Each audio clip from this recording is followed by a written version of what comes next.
Let's get you the market commentary of the day. Wall Street has been in a bullish mood, but JPMorgan breaking with the pack here for a gloomier forecast that they've put forward. Strategists at JPM expect the index to fall about 8% from current levels, ending 2024 at 4,200. Here to help us break down the reasoning behind this call, we've got our very own Madison Mills. Hey, Maddie. Hey, Brad. So looking at JPMorgan here, the biggest bears apparently heading into 2024 here with more of a pessimistic view. And they really look at two big buckets here, market performance and business performance. So starting with the market side, they obviously talk about that concentration in the Magnificent Seven. They say that we haven't seen this much concentration since the 1970s. And typically when you see that narrow of breadth, you do see a slowdown coming in after that. Now, a lot of other firms on the street are saying that we're going to see this run up in small caps, that we're going to see earnings breaking through heading into 2024. JPM, not so much agreeing with that.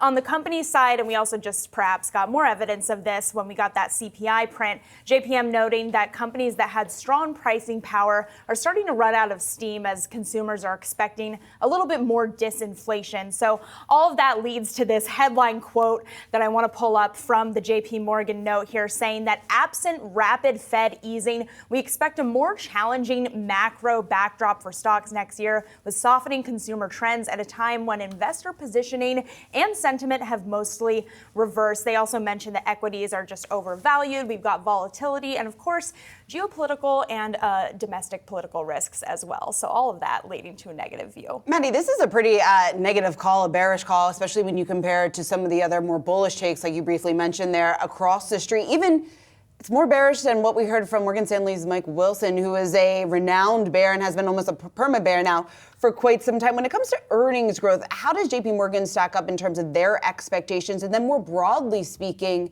how much lower is their expectation for the S&P versus some of the other calls that we've seen over the last couple of weeks? It's so smart of you to mention Mike Wilson, because that's what stuck out to me, is that his target is 4,500, but even JPM is coming in at 4,200, which is obviously lower than what we're at right now. So definitely a more bearish view there for that 2024 outlook. Comparing to Wilson, too, he projected that earnings would continue to rebound next year, with earnings per share popping by 7% from this year. JPM, not so much. They're saying maybe we'll see about a 3% number there when it comes to EPS.